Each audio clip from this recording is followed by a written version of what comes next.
Hey everyone, welcome to Everyday Infertility. I am your host, Savannah Keys. In today's episode, we are going to be discussing a little bit about my background and my infertility journey so far.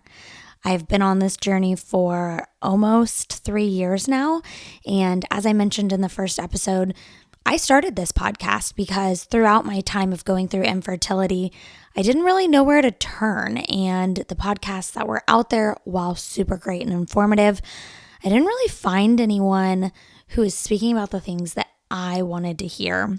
The real life, what is infertility, and the ups and the downs and the good and the bad. And so while we have only been on this journey for 3 years, it almost seems like a lifetime. So buckle up, and here's a little bit about me. Just to preface this, recording it about me is probably one of the most awkward things. And just to give you guys a little bit of insight, I'm sitting in my home office and it's just me. I'm alone and talking into a microphone. So doing the whole I was born here, here's my hobbies, here's what I like to do, and about me. It's interesting. I'm reflecting a lot. I'm like, wow, I actually live a boring life. So about me, like I said, my name is Savannah Keys. I live in Oklahoma and I'm 28 years old. I was born and raised in Oklahoma. And for those of you that are familiar with the area, I was born and raised in Shawnee, Oklahoma. It's not like the smallest town in the world, but it is a small town. And I feel like I lived a normal upbringing. Mom, dad, little brother who's 8 years younger than me. After high school, I went to college at the University of Central Oklahoma, where I majored in professional sales. Yes, I know that is not a normal degree, and some people are probably like, what is that?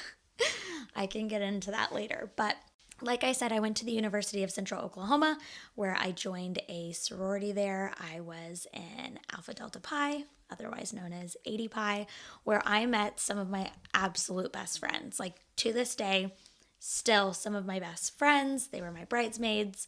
Gosh, I love them to death, and I'm super thankful for that experience. While I was in college, the other experience that I am most thankful for is I met my husband. I met Drake my last year of college. So when I went into college, I technically was almost a sophomore. So I would say my senior year, but it was, I don't know, it was my college years were a little confusing based on my schooling, but I had the best time. And I met my husband Drake there, and gosh, we fell so fast and so hard.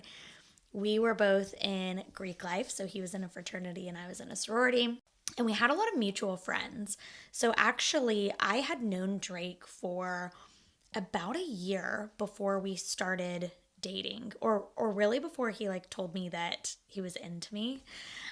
So we had hung out, we had been around mutual friends for a very long time. So after a couple fraternity and sorority date parties, when he was like, hey, I like you, I want to hang out with you just one-on-one, I was like, wait, what?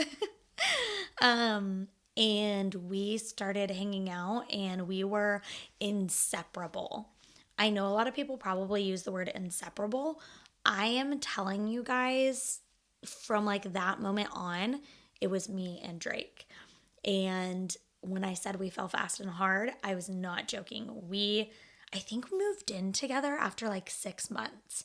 My brain is lagging today, and so that could be shorter or maybe longer, but I'm pretty sure we moved in together after 6 months. And some people are like, whoa, oh my gosh. Yeah, I know. We were young, dumb, and crazy in love, aka stupid. But we both knew this is either going to last, we're going to get married, and we're going to be together for the rest of our lives, or this is going to crash and burn. And I am so lucky that it was the first option, because here we are, almost 5 years married later. And I think our 8th anniversary of being together just passed.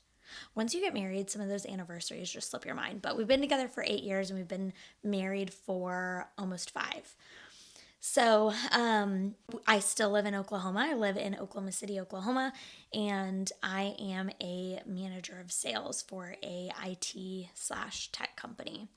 So, like I mentioned, I got my degree in professional sales. I absolutely love what I do. I am extremely passionate about sales. Anyone that knows me, I love my job, and yeah, it's really just a career that is so challenging and motivating and hard and stressful all in one, but I love it, and I feel like I will do that for the rest of my life. My hobbies outside of work is I love hanging out with my friends, my husband, my family, and really just doing anything fun. We are big game people, so we love having people over to our house and doing game nights, any type of card game. I will introduce you all to what is called Spicy Uno. It is truly like the best game on planet Earth. And outside of that, I love working out. I'm currently doing Orange Theory, and I work out probably 5 days a week. I'm obsessed. I need someone to tell me what to do and how to do it, and that is exactly what I get. And outside of that, y'all, I really don't have that many hobbies. I'm not going to sit here and lie to you. I think Netflix is a hobby of mine. I have seen every big show, I've binged it. I'm running out of things to watch. So I guess Netflix is one of my hobbies, as lame as that sounds. And then I have 3 animals. I am a huge, huge, huge animal lover. I have 2 Australian Shepherd dogs who are 7 years old. I can't believe that. Their names are Tulsa, which is a town in Oklahoma where me and Drake had our first date, and Benson. And then we recently just added a little kitten to the mix, and his name is Finn. So we have a wild, rambunctious house with the 3 animals and ourselves, but I wouldn't trade it for the world. So, like I mentioned, me and Drake have been married for 4 years. It will be 5 years in May. We actually got married on Cinco de Mayo, and everyone asks, "Oh, how did you land on that date? That is so fun." I'm going to be honest with you. It was the first weekend in May, and we knew that there were a bunch of graduations and kicking off summer. So that's how we landed on the date. But it's also been a really fun anniversary to celebrate since then. So me and Drake had been dating for a little over 3 years. He proposed. We were engaged for 9 months, and then we got married. When we got married, we were both very focused in our careers and wanting to travel and really spend a lot of time, living and being married and experiencing that. So we made I guess you could call it pact, that at 3 years we would start trying to get pregnant and start trying for a family. And I am not going to lie to you all. The first couple years of our marriage before trying for a family were some of the best years. We traveled all over. We did all of the things. We were that couple that was like, "You want to go do this? Yep. Okay, book it. Let's go. Hey, let's go here. Hey, let's do this." We spent so much time with our friends and each other and just really doing a lot of really cool experiences. And I would not trade that for anything. I think that that was the best decision for us. But rounding into the second year of our marriage, we kind of were like, do we want to wait 3 years? We've been married for 2 years. Let's give this a try. And so January of 2020, we decided that we were going to essentially pull the goalie. I actually stopped taking birth control the month after we got married. I was like, I want it out of my system. I want to have my hormones regulate out. We'll just be safe with other measures. And so for the first 2 years, we were not trying to get pregnant. But in January 2020, we were like, okay, let's just see what happens. We're not actively trying, but we're not trying. So shortly after we made that decision, I got sick in January, and I think I had like strep throat or something where I had went to an AM/PM clinic just to get like a quick antibiotic. And while I was there, the doctor was, doing their little checks, looking in your ears, looking in your throat, kind of like feeling around. And the doctor was like, "Has anyone ever told you that your thyroid is extremely enlarged?" And I was like, "No, I don't even know what a thyroid is." And so she's explaining to me what a thyroid is and how it essentially is responsible for a lot of the hormones in your body. And she pauses and she's like, "Are you and your husband thinking about children anytime soon?"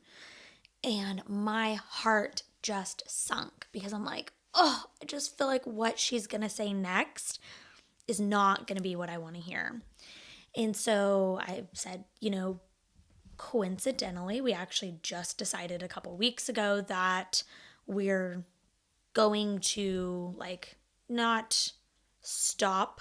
We're not trying, but we're not trying. And so she's like, "Okay, well, your thyroid can have an effect on you getting pregnant. So I highly recommend you go see your primary care physician and get this further looked at." So I go home, of course, I am Googling what is your thyroid, all of these things. How can it affect getting pregnant? All of that. So, what I found is pretty common for a lot of people to have thyroid issues, and you still can get pregnant. You just need to get on medicine. So, I made an appointment for the following week. I went into my primary care physician at the time, and they ran some blood work, and they were like, "Yeah, you have what's called hypothyroidism." So, essentially, I have an underactive thyroid, and some of the symptoms are extreme fatigue, weight loss, hair loss, a few of these things. Well, at the time, I'm like, yeah, I have been pretty tired and yawning. And yeah, my body's kind of been holding on to this 5 pounds and I work out really hard and I can't lose it. So, like, that makes sense. So, my primary care physician at the time is putting me on medicine, having me come in a couple weeks to get checked, putting me on a different dose after getting checked, having me come in. And it was a really vicious cycle of like coming in every 4 weeks and finding out, oh, your body's not reacting to this dosage, so let's put you on another dosage, or let's bump it up or tweak this or do that. And so I just felt like we weren't getting to the root cause. Like, okay, I can be on medicine, this helps, but what exactly is causing this? So I did some research and I actually went to Instagram and had a girl that I know reach out and say, "Hey, you should go see a naturopath doctor." Guys, I'm going to be so honest with you. When she said that, I was like, "You've got to be kidding me." No, I'm not going to see a hippy dippy doctor who's going to tell me to drink teas and take herbs and like do all of this weird stuff. But I, at this point, was realizing that my thyroid was so off that it was really affecting my way of living. So I was like, you know what? I'm going to take a chance. And I found my current naturopath doctor who I see, and she ran every test under the sun. I am not kidding you guys. I think my first appointment, she basically drained like 50% of the blood in my body. But she did such an in-depth test overview of where all of my levels are. She sat with me for like over an hour and we really got to the bottom of it. And what that appointment came back with was, yes, I did have hypothyroidism, but I also have a autoimmune disease, which is Hashimoto's. And for my age, my levels were through the roof. So in that appointment, she was like, "Okay, we are going to put you on medicine, but you also need to change your diet." And so at that point in my life, I cut out all gluten. One of the big topics that we talked about was us trying to conceive. So at this point, it's June of 2020, and in January, we decided we aren't trying, but we're not trying. And really, in those months, trying to figure out my thyroid, I think I realized how much I wanted to be a mom and how much I wanted to have a baby. So, a lot of the conversations that I was having surrounding my thyroid was about trying to conceive. So, at that time, my naturopath doctor was like, okay, well, let's focus on your thyroid first. Keep trying, not trying, basically keep doing what you're doing and let's see what happens. Well, we took really the rest of that year to focus on my thyroid, and we really got it to a place where it was functioning and in really good levels or ranges. So, towards the end of that year, I would probably say that fall, my naturopath doctor was like, have you talked to your OB? Have you tried anything? I just have seen so many people wait longer to go get checked out than just, maybe getting checked now. So, hence is that lovely appointment with the OB where everyone seems to go to their OB/GYN after about a year of trying. And I think I went around like 10 or 11 months. And he basically was like, well, you're young, you're healthy outside of your thyroid. We don't really see anything that would cause concern. You have a couple options. You can continue to try and come back in another 6 months, and we can run a couple tests. One being an HSG, where they basically flush dye through your fallopian tubes to see if they are open. Or two, we could try medicine such as Clomid or specific types of fertility medicine to help with getting pregnant. And I was like, that procedure sounds pretty painful, doesn't sound like insurance covers it. So at this point, let's maybe go the medicine route first.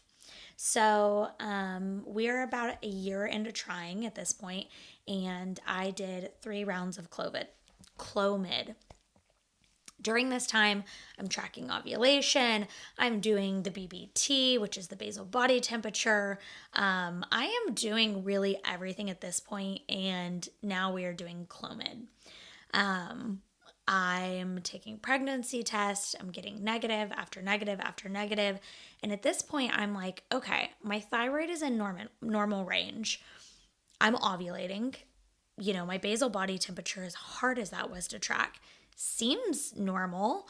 And we've done this Clomid, and really all that I'm getting out of Clomid is extreme hot flashes and irritability.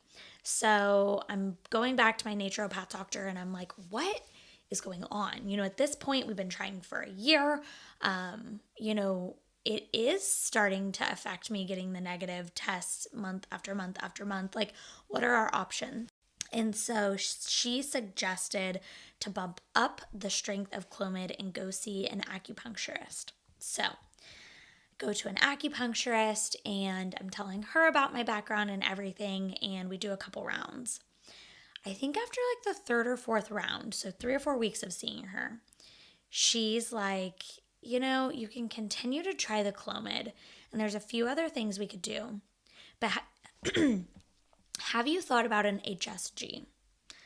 And something just went off inside of my body of like, okay, this is the second person suggesting it. At this point, it's been a little over a year of us trying. Is this a sign? And so I'm like, yeah, my OB actually mentioned it. I have an appointment with him coming up, so I'll ask him about it. So by the time I make it to my OB, it is June of 2021. So we're a year and a half of trying. I go to him and I'm like, look, here's everything we've done. We've done ovulation tests. We've done BBT. We've basically had sex every other day for months and months and months. We're still getting negatives. I'm adding in acupuncture. What are our options here? So he suggests we go ahead and schedule the HSG along with a semen analysis. So Drake goes to get his semen analysis first because the HSG was booked out a couple weeks, and semen analysis comes back fairly normal. Counts good, levels are good. His motility, which I believe is the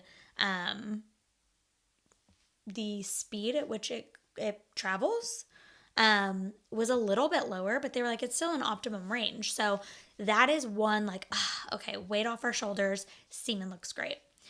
I go into my HSG, and, this was an extremely traumatic day in my life. To this day, guys, it was bad. Um, Everyone had warned me it was going to be painful, but from the feedback I had received, it's, hey, it's uncomfortable if your tubes are open. It is extremely painful if your tubes are closed. And so I went in for the procedure, and not only was the ultrasound tech who was doing the procedure new and just not really great, the bedside manner just wasn't there. So I will spare you all the details. I will actually do a whole episode regarding infertility testing and kind of get deeper into my HSG experience. But what I will tell you is, after a very traumatic procedure, the ultrasound doctor, I'm not really sure of his title, came in and just ultimately shattered my heart. He had said, and I'll paint a picture for you guys. I am laying on a metal table. Drake is standing next to me holding my hand. The nurse is in there, and I can just see it on their face before they even come in. And he walks in and he says, I am so sorry, but the HSG procedure showed that both of your tubes were blocked. And I am like, okay, what does that mean? And he said, well, as the ultrasound technician, we can't tell you. You're going to have to go back to your doctor. But what I can tell you is that both tubes were blocked and no dye was able to get through. And so I'm pretty sure in that moment, my heart shattered into 5 million little pieces. And I start crying and I black out. I don't know what happened, but I'm asking him, like, it's a Friday. I don't want to wait to talk to my doctor. Like, just tell me what that means. Can I have children? And he's like, we cannot officially tell you. You're going to have to speak to your doctor. But what I will say is that with both tubes blocked, no sperm is going to, essentially go through those pathways. Guys, this day sucked. There's no other way to put it. I think I bawled so hard on the way home. I immediately called my OB's office and I am like, I need you guys to get me in first thing Monday morning because I am just going through the ringer. I am Googling things. I'm freaking out. I just need to talk to my doctor. And they were very gracious. They got me in first thing Monday morning. Me and Drake went to the appointment. And he confirmed that, yes, both of my tubes were blocked. The areas that they were blocked in, surgery would not be an option. And so at this point, we had to go through IVF. That weekend, I spent the majority of the weekend Googling, like, what are my options? And some things said you could go through IUI. Most things said you had to go through IVF. And then the others were saying that surgery was an option. So really going into this appointment, I was praying so hard that surgery was an option. And it wasn't. He confirmed that we would be starting our IVF journey. And in that moment, I had never felt so lost. What is IVF? I don't know anyone that's gone through IVF. I had seen things in my Google searches over the weekend of how expensive it is, and it's just heartbreaking. I mean, being told that you will never be able to get pregnant like everyone else, or what feels like everyone else, is just an isolating feeling. And in that moment, I'm like, oh my gosh, I love my husband. He loves me. I know he's going to stick by my side, but how unfair to him. And I felt at fault and to blame, and you just feel broken, but broken in a way of like, okay, I'm a woman. I'm put on this earth to do such amazing things. But one of those amazing things is to get pregnant and have babies. And being told that you can't do that naturally is it rips your heart out. There's nothing you can do. There's absolutely nothing you can do, and that was such a shitty feeling, to be honest.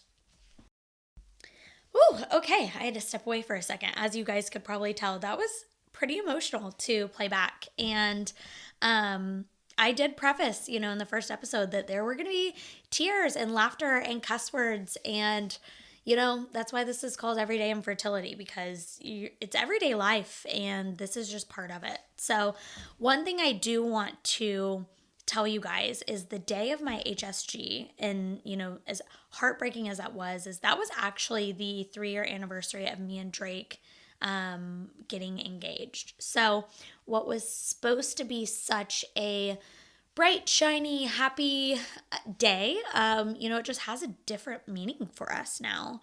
We did the HSG. My OB confirmed that we would be going through the IVF journey, and we went home, and that next week we were just like, WTF. What do we even do? Where do we even go from here? Like, do we take a week or two to process this? Do we immediately jump on the ball and start figuring it out? And I wish I could tell you guys what we did step by step, but that next week was such a blur. That was July. We had just moved into our house that we built in May. That weekend after my HSG, we had a housewarming party. We were still putting together our house. I wish I could tell you guys what I did in that following week, but I don't remember. I know I cried every single day. I know I had some conversations with God of why me? Why us? I really I know I threw myself a pity party, but outside of that, I can't tell you guys. I do know shortly after, we made appointments with every fertility clinic in Oklahoma, which at the time there were only 3 options. Were there only 3? There were 4 options, 3 in Oklahoma City and 1 in Tulsa. And I really just made appointments with all of them because I had no idea what to expect. Drake had no idea what to expect. We're going to Google. We're just reading horror story after horror story, or miracle story after miracle story. It didn't seem like there were any stories of just normal IVF processes or normal IVF journeys. And I understand now, after being through it, there's really no such thing. So we met with the first doctor and they were able to get us in fairly quickly, but there was a 6-month wait to even start the process. We met with a brand new clinic in Oklahoma City, and that was scary, but honestly, I fell in love with them. I thought the doctor was extremely transparent with us, and from the little bit of research I had done, he didn't sugarcoat things. He was like, you don't need to do a crazy diet, just eat healthier. You don't need to do this, just try this. I really appreciated that approach, and it resonated with me, and they had immediate availability. So we moved forward and chose our clinic and canceled the rest of our appointments. Now, we did look into traveling outside of states, and I'll get into more of how we selected our fertility clinic and the questions I asked and all of those things at a later episode. But for today's episode, we found out about our HSG and the fact that we were going to have to go through IVF in July. And we started appointments with our fertility clinic in August. So it's August. We're going through the initial appointments with our fertility clinic, which includes, kind of an overview of me, getting a lot of blood work, looking at levels, another semen analysis for Drake, and really just slating us for the egg retrieval. So we started our first couple appointments with our fertility clinic in August, and our egg retrieval was in September. So it moved fairly quickly. And I want to preface, that is not always normal. Like I mentioned, the first clinic we went to had about a 6-month wait. That is probably about what I hear from most people. So we were lucky to get in, but then again, they were also a newer clinic. So we did our egg retrieval in September, and we ended with 12 embryos. After we sent off those embryos for testing, we actually were left with 6 embryos. And I'm going to get into a lot of this stuff way more in depth in further episodes, so I'll keep it pretty high level. But our 6 embryos came back, and I was so shocked. We did learn the gender of them, and it was 5 boys and 1 girl. So that September, we took 2 months off to let my body recover from the egg retrieval and prepare for our first IVF transfer. So our first transfer was in December of 2021. And when I say we were so extremely naive and optimistic and hopeful, looking back, I would not trade those feelings. But I did not know what I didn't know. So our first transfer was it was in November of 2021. It was the last week of November 2021, and we found out if it was going to take or not take in the first week or so of December. I was so optimistic. Guys, I was looking at baby clothes and planning a gender reveal and already had all of this stuff to do an announcement to all of our friends and family, because on paper, outside of my tubes being blocked, outside of my thyroid, we are healthy and picture perfect. So when that first call after our beta, which is the blood test that confirms if you're pregnant or not, confirmed that the first IVF transfer was negative, y'all, I didn't know my heart could shatter like that.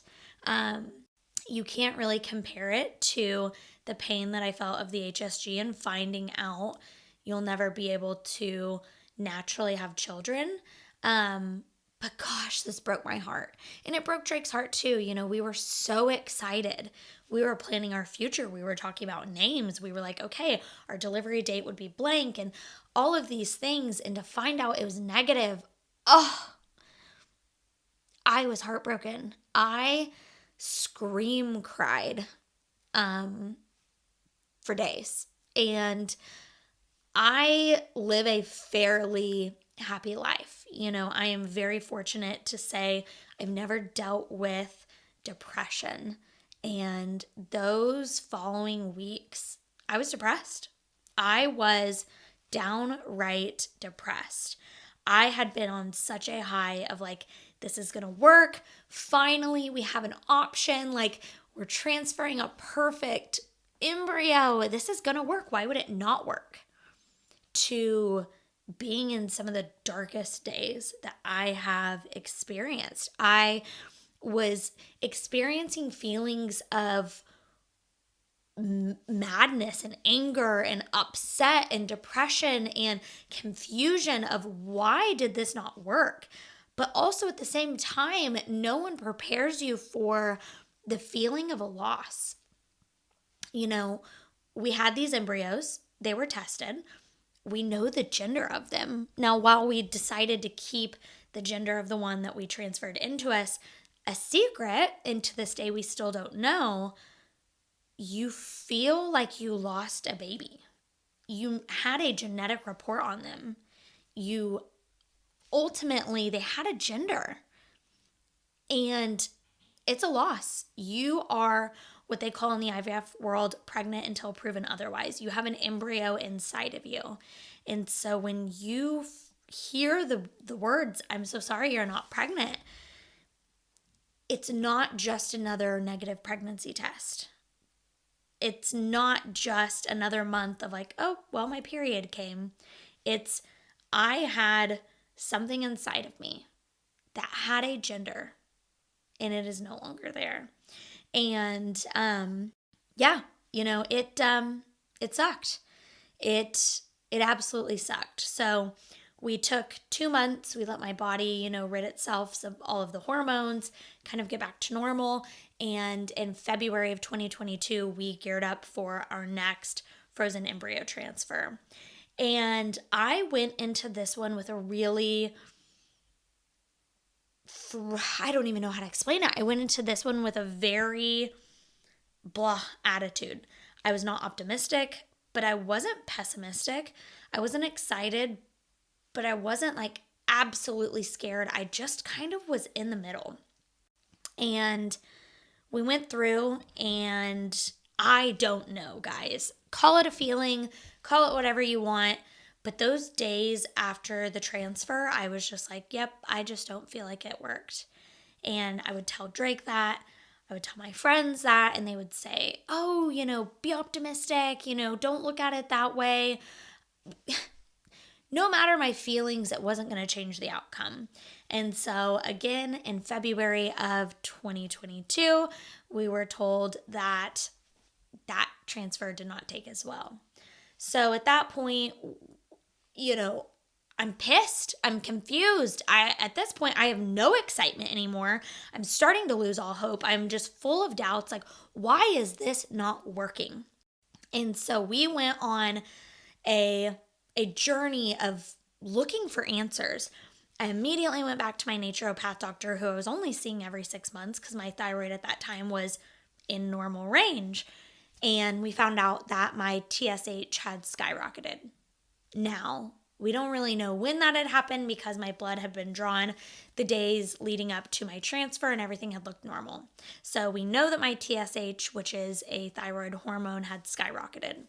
I also, in the following months, did a ERA, Emma Alice, natural killer cell test. Now, I will get into that more in depth, but we had to do 3 rounds of this testing to get to the actual biopsy. That biopsy came back and it showed that my progesterone levels were great for transfer. Everything else came back normal, except it came back that I did not have any good bacteria in my uterus. Now, that sounds weird, but I didn't have any bad bacteria either. So essentially, my uterus was deemed a sterile environment. Good news, there is medicine for that. So, we started on this journey of trying to get my thyroid back in range and taking medicine for my uterus. After 8 months of trying to get my thyroid levels normal, or I guess leveled out, and being on probiotic suppositories for the uterine bacteria, we started on our 3rd IVF transfer. And so November of 2022, October of 2022, I started all of the medicine, and my transfer was slated for November 11th, 2022. The 3rd transfer really came on with a whirlwind. In October, when I went to my doctor's office, my fertility doctor, I was like, well, we're out another month. I guess we're going on 9 months of waiting. Nope, my doctor called me and he was like, you're good to go. Everything looks great. Let's do this. 3rd time's the charm. Everything felt great, y'all. To be honest, the stars, the moon were aligning. It was on 11/11. I'm like, 3rd time's the charm. This is it. And it was up until my last baseline test, a couple days before my transfer, that I also went to my thyroid doctor, and my thyroid was out of whack. My TSH had, I don't want to say skyrocketed, but it was a 3.04. And most doctors, including my fertility clinic, want your TSH under a 2.5 to go forward with a transfer. So I would say that I've had a 3rd transfer, but I haven't. It's been put on hold. And at this point, we are currently doing more thyroid testing. So that is essentially start to current of my IVF journey. And while it hasn't played out how we wanted it to, and while we don't have the results that we want it to, that's why it's called a journey. We are still on this journey, seeing what's next and seeing what the outcome is. And I've learned a lot. IVF has been something I never thought I would go through. It has also taught me so much. I wouldn't even have enough time to tell you all the lessons it's taught me. It's taught me that you have to be grateful for what you do have in life, but you can still also long for what you don't have. Don't take anything for granted. Patience. Gosh, that is the biggest thing I've learned, and I haven't even mastered it yet. IVF is one big waiting game, and just when you think things are going great, for some people, there are delays, there are hangups, there are failures. And it really teaches you to kind of level out and live in your emotions. IVF is a roller coaster of emotions. And I've really tried to do my best of keeping it as, steady and stable as I can. And I'm going to be honest with you guys, there are days I have horrible days. But for the most part, I really try and take it day by day, week by week, month by month, and keep the optimism that it will end with a baby for us. Well, that wraps up today's episode. I want to thank you all so much for being here. It is not lost on me that if you are listening to today's episode, you are a family member or a friend of mine listening to support. And guys, that means the world to me. It is also not lost on me that if you are listening to this, you may also be in the thick or have gone through an infertility battle or journey as well. And I wish I could hug you all each through the phone. My heart breaks for all of you. And no matter what stage of this journey that you're in, just know that there are other people out there who are going through this as well. And it sucks and it's unfair, but we are all going to make it through this together. And hopefully this podcast gives you all that support and guidance throughout this time. And lastly, it's not lost on me that if you are also listening to this, you may not be going through an infertility battle and you may have no idea who I am, but you may be taking time out of your day to learn more about this topic so you know how to better support your loved ones. Either way, no matter whatever reason you're here, it means the world to me. I couldn't thank you all enough. This is why I do this. This is why this podcast exists. So please let me know what else you want to hear. If there are topics, if there are people that you want brought on for interviews, reach out. I would love to make this podcast as beneficial to each of you as possible. So thank you all so much. On next week's episode, I'm going to be bringing on my husband, Drake, and we are going to be talking about the infertility journey from his point of view, his perspective, how you can support your spouse, both ways going through this journey, and more. See you all next week. Thank you so much. Bye, everyone.